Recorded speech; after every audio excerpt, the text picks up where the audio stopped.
Welcome to Do You AGRAY, a space where we have real conversations. I'm Bassam, and I have with me Kevin, and we have today with us Anthony Leslie.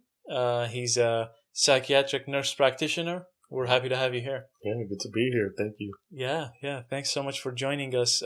We definitely want to hear about you, where you're from, and everything else. But I just wanted to mention a little bit about your career because it was so interesting. We had to invite you here and talk to you about what you're doing right now, more specifically. But you've been a nurse for about 10 years, correct?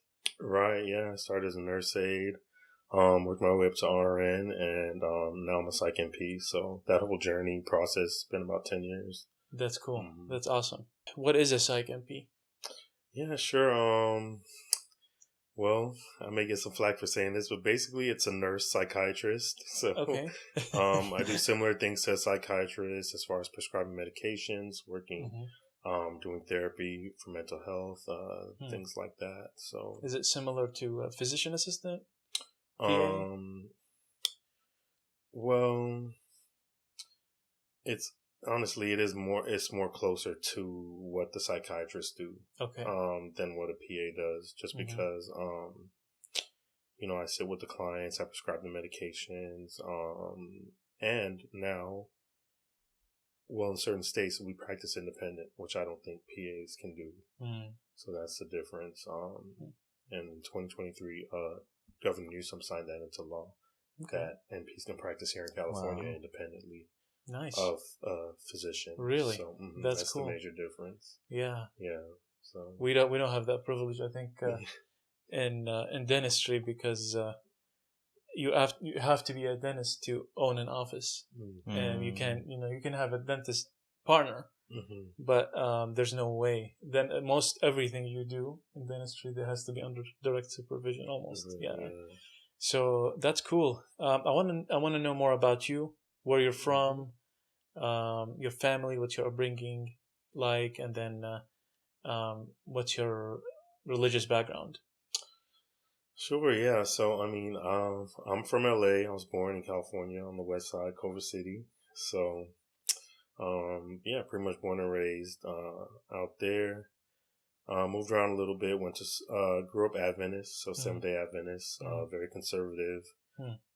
My family's Caribbean. Nice. My mom is from Dominica and my dad is from Barbados. Cool. Wow. So, kind of that culture mixed in with the American. Yeah. Do you speak any Spanish? Not Spanish. So there's like this little island, Dominica.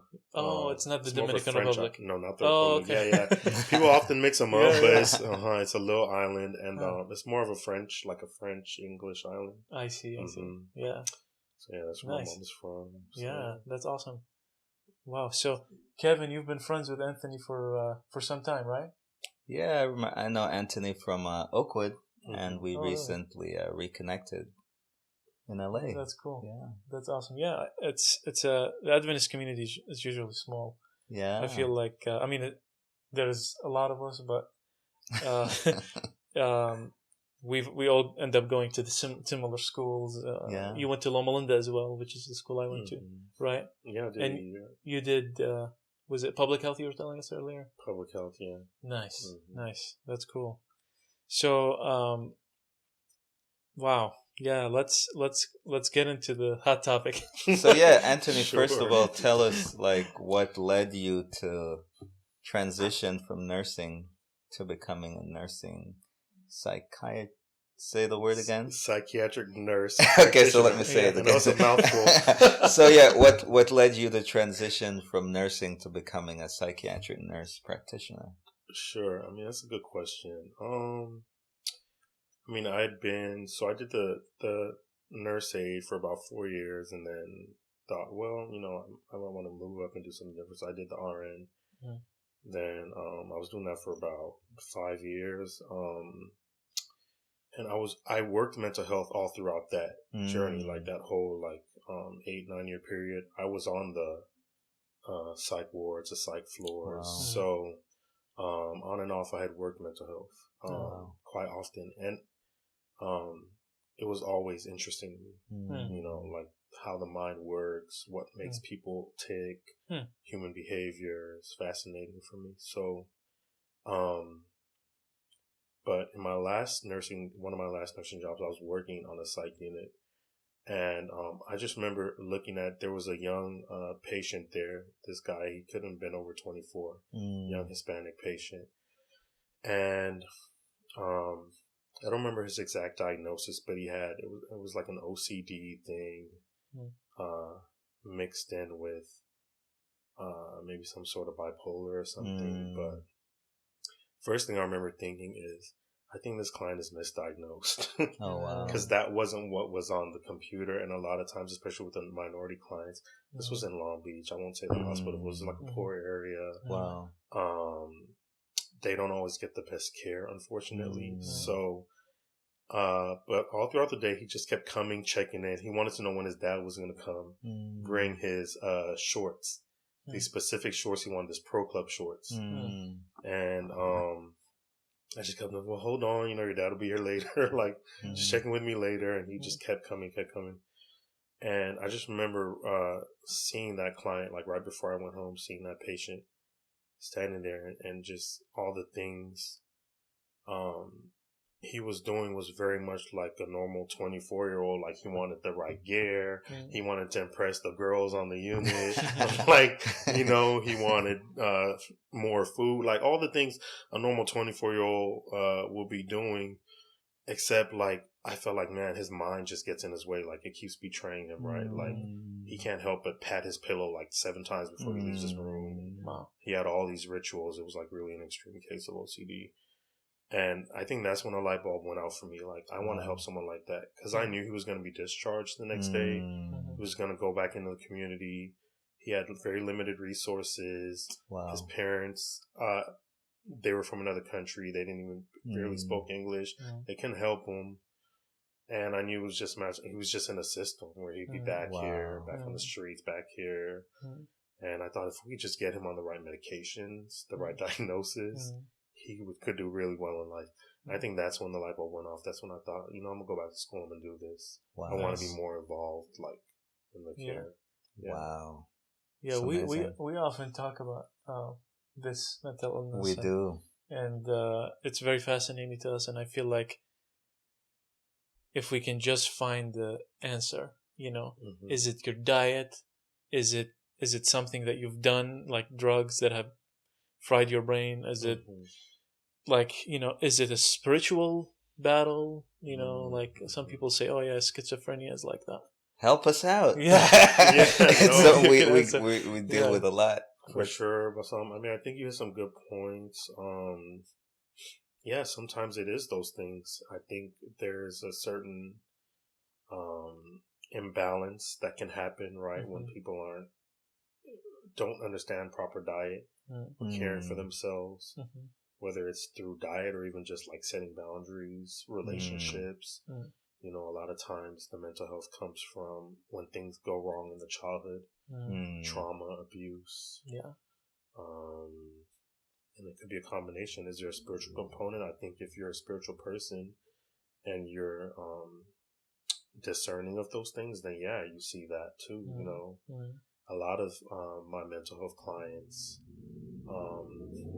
I notice they are believers in certain things, whether it's Christianity or something else, but they all a lot of them have a spiritual side. And I've had clients say, like, when I read the Bible or when I listen to Christian music, like the voices quiet down and things like that. So, I mean, to me as a believer, like, yeah, there is a Christian spiritual component to that. So sometimes it's a host of different things. Hard to separate, really. Drugs often involve drugs as well.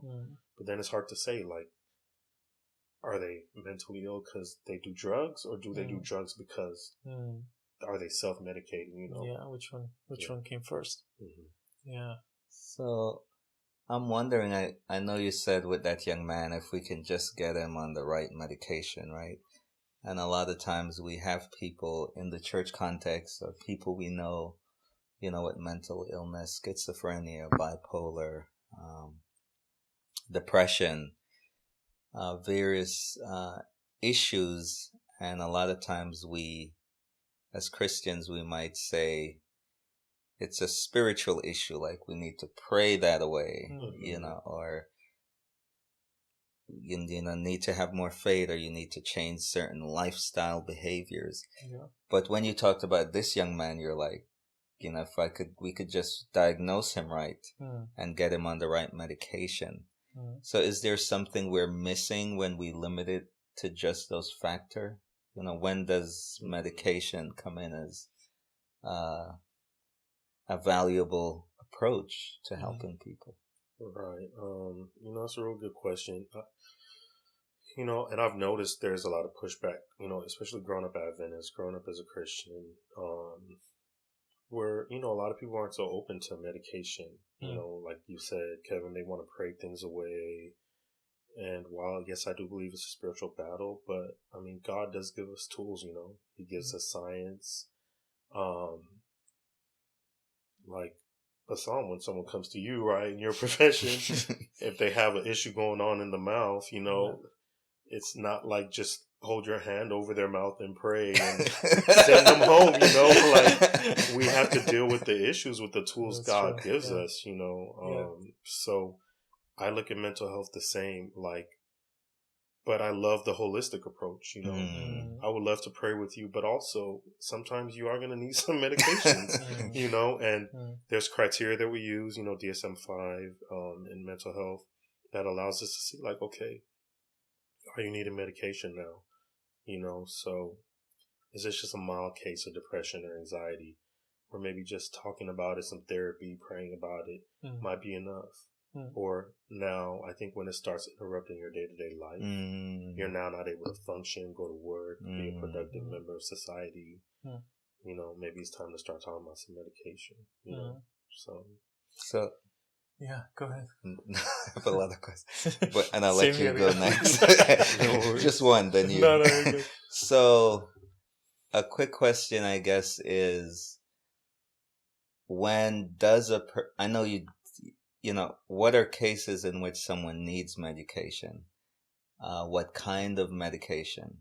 And how does that medication work to help people? Like, if you want to give an example or so.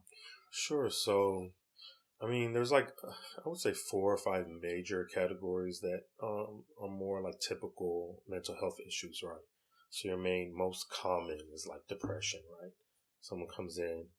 Now, a lot of people think oh, I'm sad, I'm depressed. Well, it's a little different, right? So we have depression where you may just feel sad, but then a situation happened, I don't know, you failed your test or as a student or something, right? You feel sad, but that's situational. It's not really a clinical depression. Yeah. It's okay, I'm just sad today. Couple of weeks, you're going to feel better. You're going to pass the next test. You go on with your life. But then clinical depression is, we call it major depressive disorder, right? MDD. And that has to meet certain criteria. There's 6 of them, right? So and it has to be a certain amount of time. So I believe it's 6 months and over of having this, recurring anhedonia is one. So lack of pleasure. I used to enjoy these things. All of a sudden now I don't. Yeah. And then of course the depressive mood, right? Just down all the time. And there's so different criteria, right? So once you meet the six criteria and it's been 6 months, you become then we start looking at, okay, this is no longer just I'm sad about failing the test. You have major depressive disorder. And even that is on a gradient. So there's mild, moderate, and severe MDD. So we see a lot of depression. Anxiety is another one. General anxiety is probably the most common. You're just anxious all the time. There's also social anxiety is probably the second most common I see. Wow. Yeah. So anxiety and then social anxiety is the social most common. anxiety. Yeah, it's people when they're in public or in social settings, they're just really anxious. Oftentimes the thought is they're judging me, they're looking at me. There's this negative thought pattern they have, about what people are thinking about them. Yeah. Right. Totally irrational. How can I know what you're thinking? But, so the anxiety stems from that. And Then bipolar disorder we see, and schizophrenia we see not as commonly where I work now, but it's there. So these are the main things. And then ADHD, oh, that's a big one. It's the mental health illness of the day. Wow. Super popular. Everyone's coming in wanting to get tested for ADHD right now. You know, can't focus, can't concentrate, trying to do 5 things at once, not getting anything done. So those are some of the symptoms. I can't do that. I can't do 2 things at once. So, what kind of medication is needed, and how does it like chemically help the person get better or, you know, stable? Right. So I mean, because some people might be like, I don't need medication, so why should they, and how does it actually help? Definitely. And I mean, it depends a lot. Sometimes this may be like chemical imbalances in the brain, like actually like the feel good hormone, feel good chemicals like the serotonin, the norepinephrine, the dopamine. These things are off, right? So the medications are helping to get that back in balance. So whether it's like the antidepressants, the SSRIs, right, serotonin, reuptake inhibitors, that's kind of going to help to balance out that serotonin, those serotonin levels. So, and these aren't magic pills. I mean, most antidepressants is like a month before you even see the full effects of them. So it's like a slow process, a safe process where it's like bringing that back into balance. So those would be like your antidepressants. We have medications for anxiety as well. A lot of the antidepressants, a lot of people don't know this, but they work really well for anxiety as well. So a lot of them are 2-in-1. Like, let's say some of the more popular ones like Prozac, which a lot of people hear of, like Prozac, Zoloft on the TV. They work really well on anxiety as well as depression. They're kind of like 2-in-1. Wow. So even clients that may not be as depressed but have a lot of anxiety will still give like a Prozac or a Zoloft. It can help with that. You know, and then there's more popular meds like, you know, you probably have Ativan, Xanax. These like the benzos, right? It's like a acute situation, like you're having a panic attack, you know. And that's anxiety too. People come in right all the time in the hospital. Oh, I feel like I'm dying. Palpitations, like the room spinning. Can barely breathe, and they think they're dying, but really this is anxiety. This is fear. This is you're at a place in your life where things are you feel completely out of control, and from that, anxiety just loves to feed on that. So.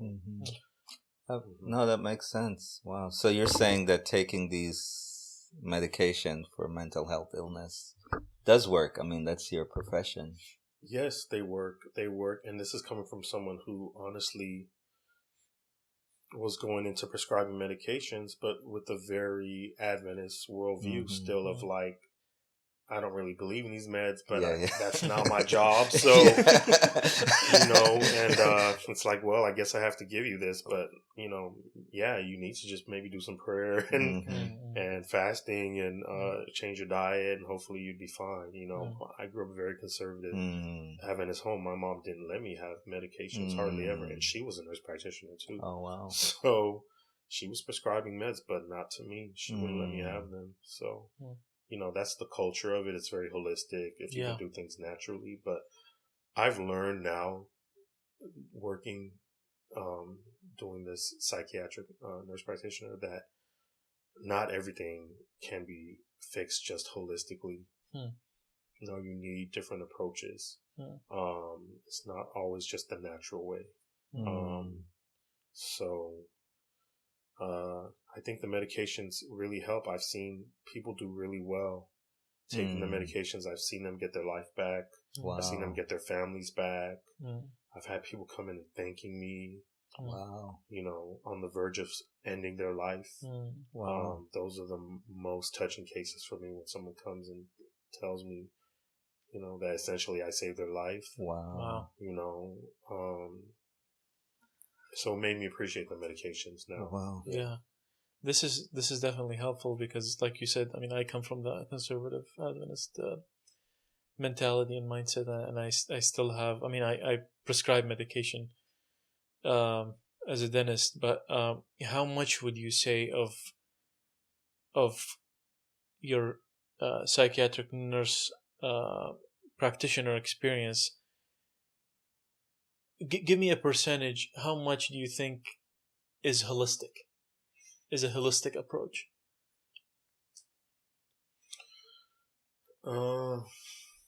In our profession now, I think this is something that's also getting a little more popular, is the holistic dentist. And so they're gaining popularity, and I think it comes down to people being tired of the mundane, the same, thing that, okay, come and we're going to fix it with drilling and with what, just to clarify, what is a holistic dentist, to kind of figure out what you're asking him? I don't know if I don't know exactly like the full spectrum of what they can do or what they don't do. What's different with them? They tend to stay away from, let's say, fluoride.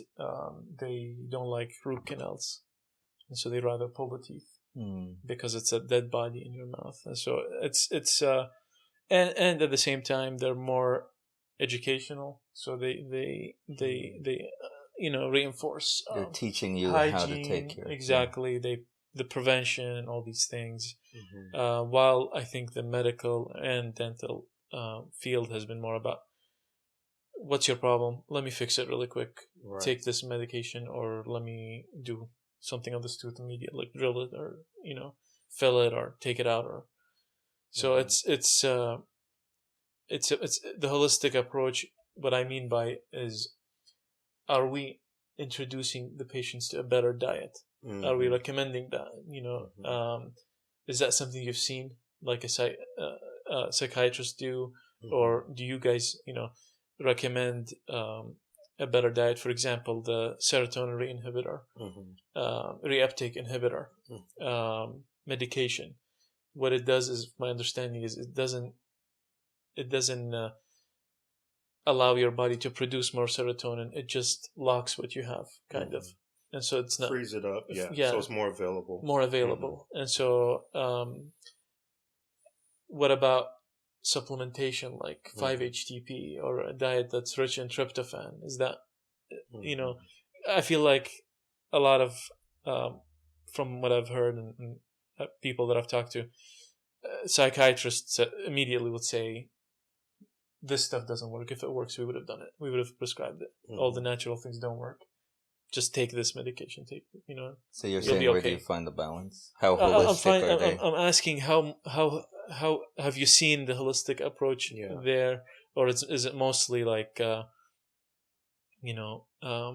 of course, in times of emergency, when somebody's having a panic attack, you want to rescue them, stabilize them. Exactly. You want to calm them down, and so medication is important for that. When I had my ACL reconstructions, they had to put me to sleep, and they gave me drugs after to manage the pain. But are the patients kept on medication for the rest of their life, or are they helped to recover, or and heal? I mean, that's a good question. That's why it's called. That's why it's called Do You AGRAY? It's very loaded. For sure. So I guess two thoughts.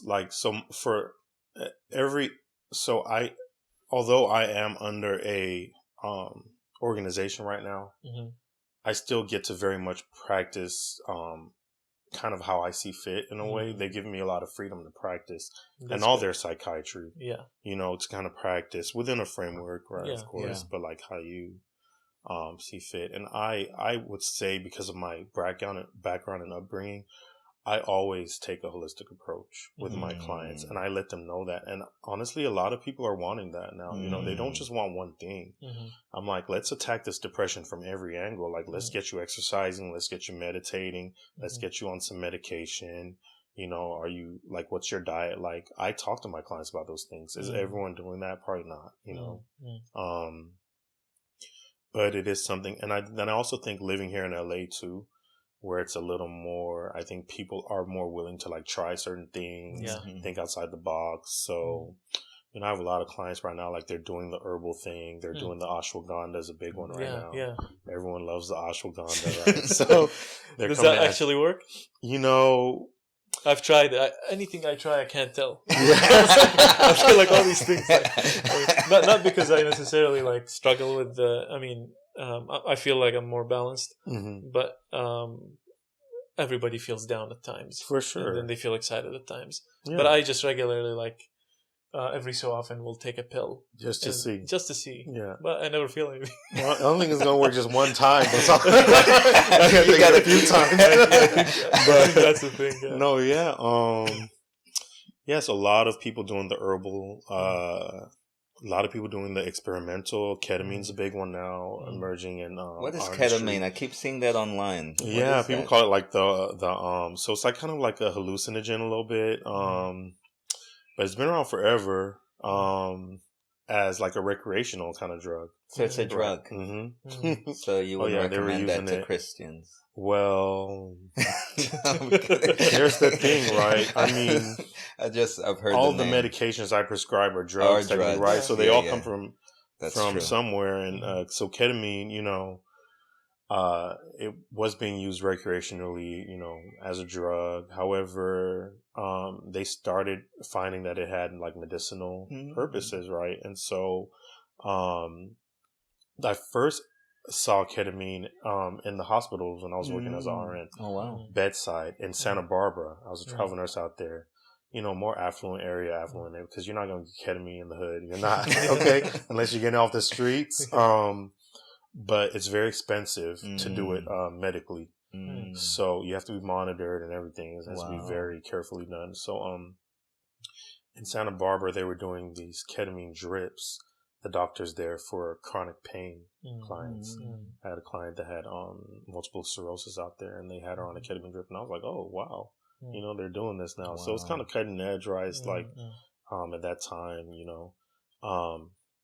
now we're adopting that into psychiatry. There's ketamine clinics popping up everywhere where the clients are going in and they're taking ketamine at regulated doses for depression. They're finding it to be helpful for persistent depression. And recently they've just developed a nasal spray, which is, I think, is the first drug that I know, at least, with the ketamine, where you can just go in, get your nasal spray. I think they have to monitor you for an hour or two, and then go home, and then come back in whatever the framework, and get it done again. So interesting.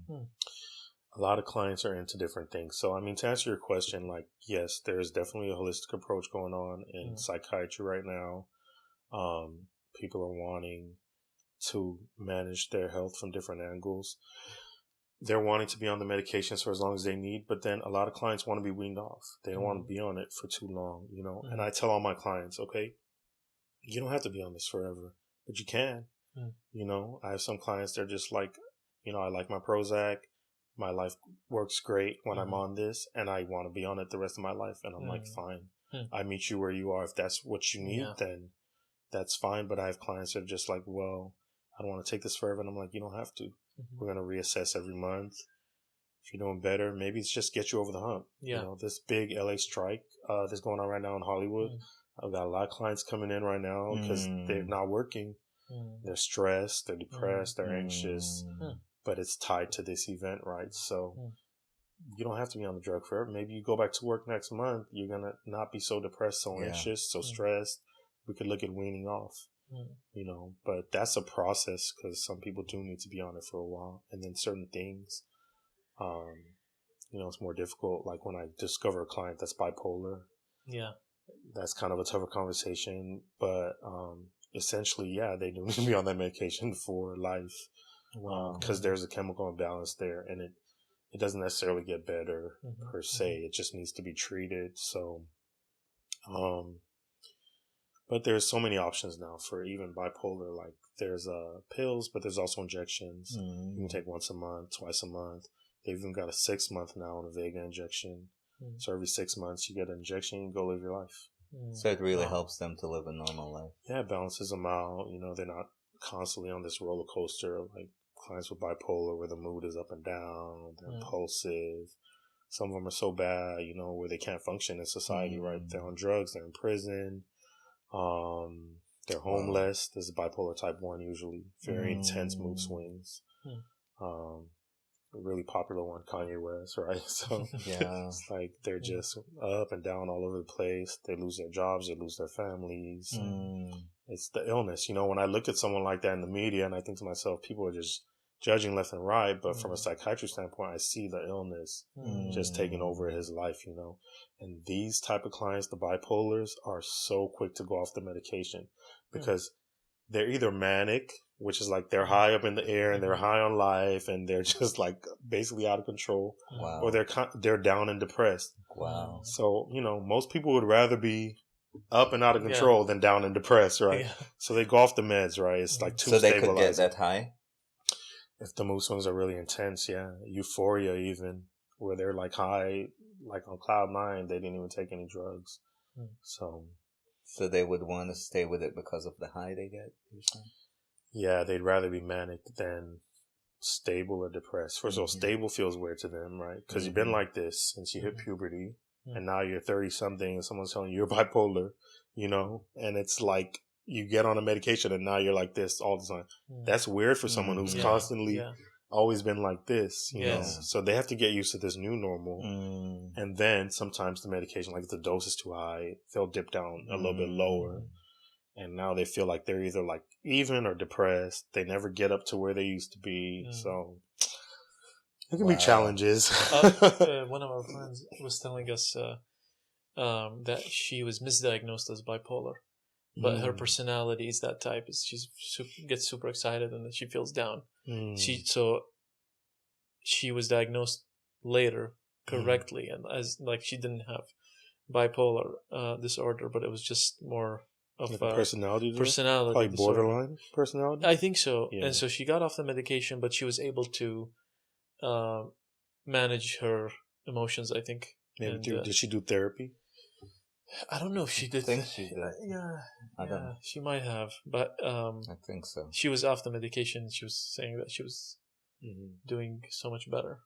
And I had a friend when I was in high school who when I was in high school, who was bipolar, and she was so gifted, so creative, but she'd be up and down, and her family were trying to care for her, and I think they also didn't want anyone to know, you know, because it was a Caribbean context, and it was tough. I didn't know what was happening, or because we never talk about those things, you know, and all the stigma associated, but I think they were trying to help her to, you know, navigate all of that. Yeah, I think a lot of my work is to alleviate and hopefully rid of some of these stigmas, right? Again, going back to that first client that I had, that young, you know, 24-year-old client who the rituals, the OCD, all that was completely out of his control.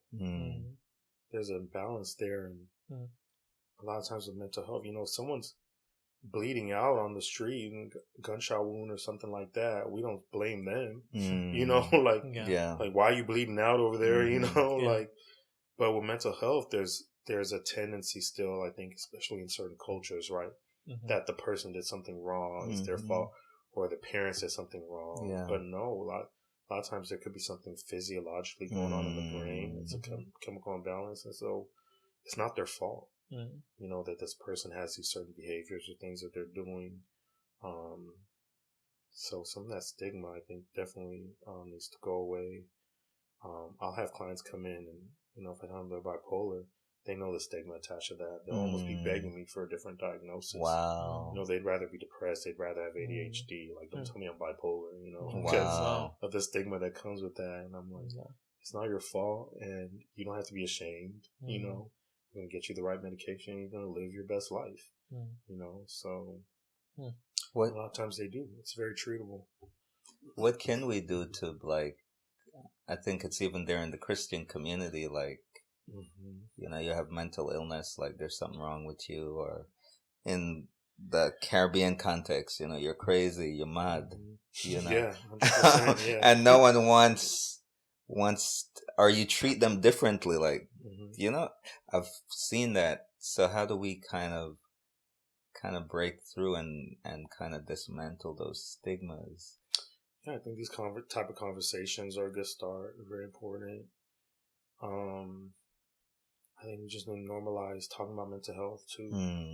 Not stigmatize it, not ostracize people for going through things. To say like, how's it going right now? What are you going through? And it's okay to talk about it. Just like you feel comfortable talking about your diabetes, you feel comfortable talking about, your heart condition. You should feel comfortable to talk about your depression, your anxiety, your bipolar, whatever it is, and I think it comes with recognizing that it's not these people's fault. There's nothing that they did, their parents did. This is a very old idea. I mean, even when we read in the Bible, right, we see where in Jewish society they were blaming people for their illnesses. What did this man do? What sin did he commit, right? Why was he blind from birth? What did his parents do? And Jesus came and was trying to do away with all of that stigma, right? Wow, that's powerful. Yeah. Yeah, it's true. It's always somebody's fault, Right. But I did an interview. I think it was my first interview. I haven't posted it yet. And this gentleman, he wrote a book about suffering, and the point was, it's not necessarily our sin or our parents' sin. It's just sin is the problem. Yeah. 100%. And so instead of targeting people, why don't we attack the disease and just try to find solutions? And so one of the interviews we are planning to have soon, hopefully, is one of my professors. He's been doing research on medical marijuana and the effects on mental illness. So I'm looking forward to that for sure. But do you guys prescribe medical marijuana at all? We don't prescribe it, and honestly, in California, we don't need to. I mean, because clients have so much access to that. And I have lots of clients doing it. They'll do the edibles for sleep. Lots of clients do it for pain issues, chronic pain. Yeah. So it's not something we prescribe. Just like we don't prescribe ashwagandha. I only do like the FDA approved meds. But at the same time, clients do find that it can be helpful for certain things, right? And I try to, when I treat clients, I try to take me out of it as much as possible. It's like, what is my client needing? And is this helpful to them and not harmful to them? And again, it's like, plants like marijuana get a lot of stigma, but all the drugs that I prescribe to clients, they come from plants. So why would I say like, okay, well, don't use that, but then, I'm giving you like gabapentin or neuroxin, but that comes from a plant. Like all these other meds come from plants. I have clients, that do drugs, and I'm trying to get them off of meth, but then I prescribe Adderall, and no one wants to talk about that, but it's essentially meth. So, it's, So you prescribe, that's a whole other conversation to go into. It is a methamphetamine derivative. So, that, safely and regulated and controlled amounts. And it helps them. Can help clients to focus. Wow. Who struggle with those kind of things, ADHD. But I have lots of clients who self-medicate. If they're out of their medication, can't get their medication, they'll use the meth and say it helps them. So now I'm not advocating for anyone to go use meth. Yeah. There's a lot of adverse effects that can come with that. Your teeth will be messed up. Right. It's just that's the least of your problems, your teeth, when you're on meth. But with Adderall, it's being abused too. It's being abused in these clubs. These kids are popping the Adderalls, popping the Addy at the parties, and clients can get addicted to that. And so, so as a as a nursing psychiatrist who, prescribe pills and medication. On the other side of that is the opioid epidemic, that's killing a lot of people, fentanyl and all of these things. How do we navigate that balance? Yeah, it can be scary out there, because clients, they're not always saying everything that they're doing, everything that they're taking. A lot of people come to me with an agenda. They know what they want, and they know what to say to get it.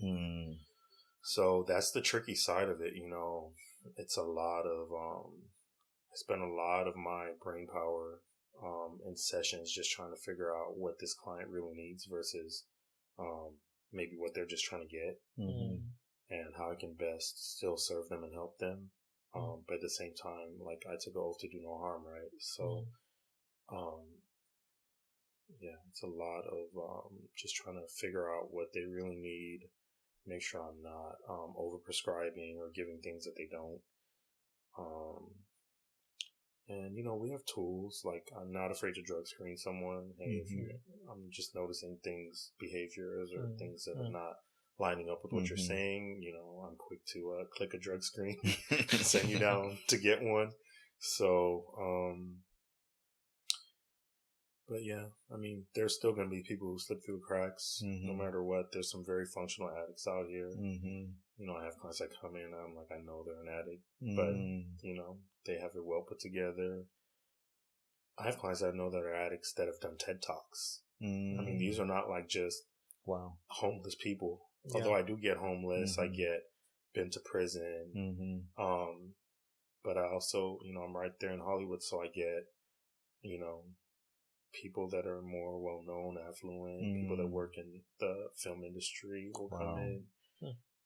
And, some of them I know, like, this is a full-blown addict, but they're not ready.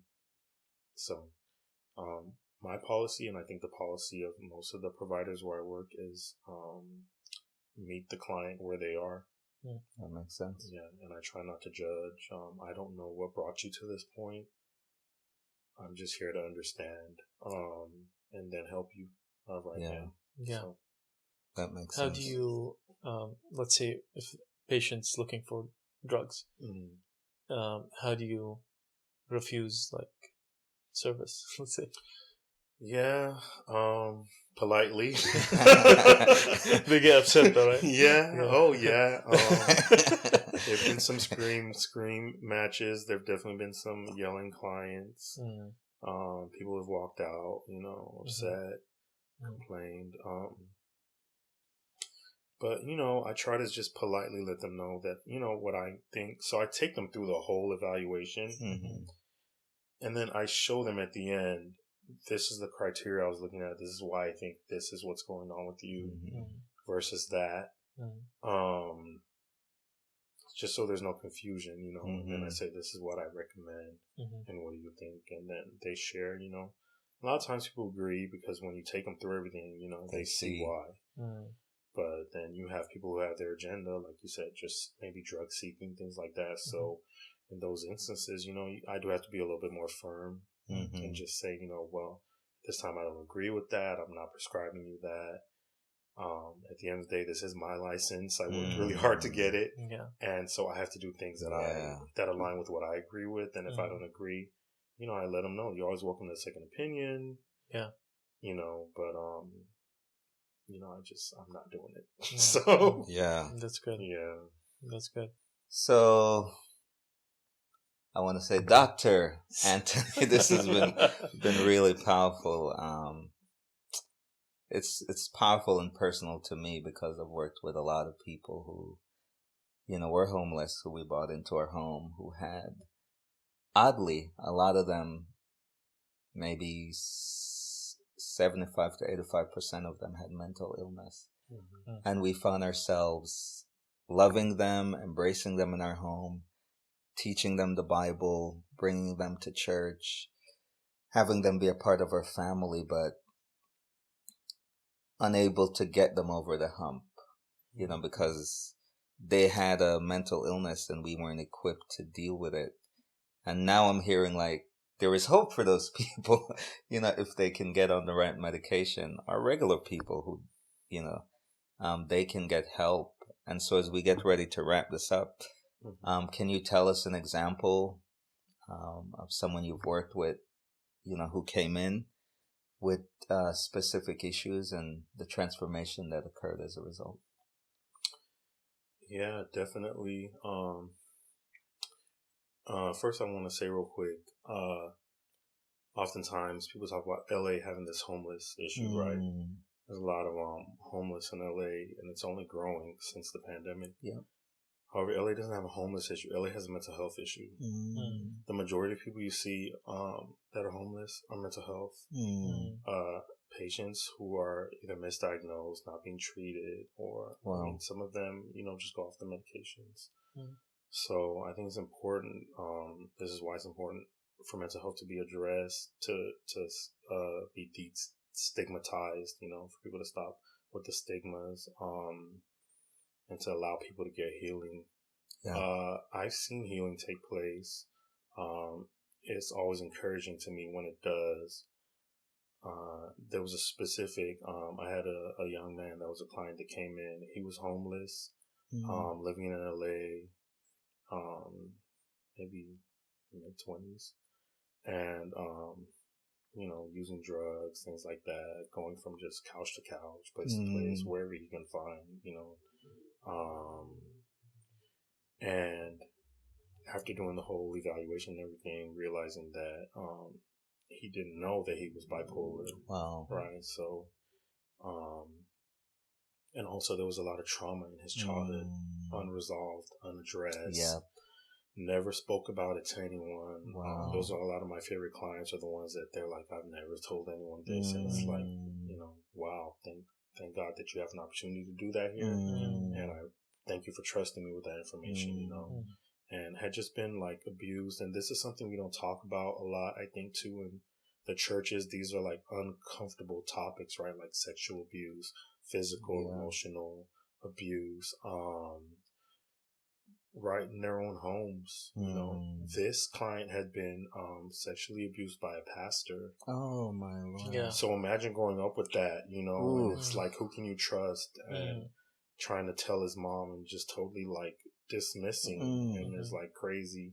Like the pastor would never do that, right? So just imagine where this person would be in their walk with God. Wow. And what happened with themselves. But what I really took away from that session when I spoke to him was, after explaining everything, and I said, this is like trauma, this is PTSD. I think this may be why your life is the way it is, like why you're homeless, why you're on drugs, why you have so many challenges, because of this abuse in your childhood. Wow. And he turned and he said to me, really? You think so? And that's when I realized a lot of people don't make those connections. Because that's all you've known. If all you've known is like abuse, dysfunction, toxic, you don't really see like, oh, that's why my life is like this now. And that's when I realized, like, yeah, I need to help people see that connection, because there's healing. Yeah, man. But if you don't know something's broken, you're not even gonna look for the healing, Wow. So, and yeah, got him on the right meds, got him with the social worker, case management, helped him figure out his housing, and a few months later he comes in, he's got a job. So wow. It's awesome. Like, is everything fixed in a few months? Definitely not. This is like a lifelong healing journey for someone who's been through so much trauma. But at least you're able to function in society. You can put food on your table. You can slowly start rehabilitating your life. So those are the days when I see those kind of clients. It's like, okay, I want to keep going. Wow. And it's not an easy thing to do, mental health, because I also have to keep my own balance in mental health while constantly hearing the worst thing. That is an important question. How do you like manage yourself? Hearing all these stories and dealing with all that. Definitely, it takes a lot of. So I try to be holistic with myself as well. It's definitely like pouring into like my own, setting my own boundaries and having my own alone time. Prayer, spending time with God, honestly, is very healing for me. just having that time to talk to him about all the things that I hear. Because some of it I can't always process and make sense of it. You know, like, why is a parent abusing their own child? You know, things can get really dark. So, yeah, and it's having my own balance. Like, honestly, one of my favorite things to do is I'll go, because I told you I attend a home church in San Pedro. Oh, yeah. And there's a really good family there that I've connected with over the last few years. And I go and I just play Monopoly. I play board games, card games with their kids. And they don't need anything else from me. And in that moment, nothing is needed from me but to just be playing that game. I'm not thinking too hard. I don't have to process. I don't have to fix anything. And it's really healing for me and keeps my mental health when I can just have very low stress, low need interactions with human beings. Because so much of my day is is giving. So it helps me keep the balance for sure.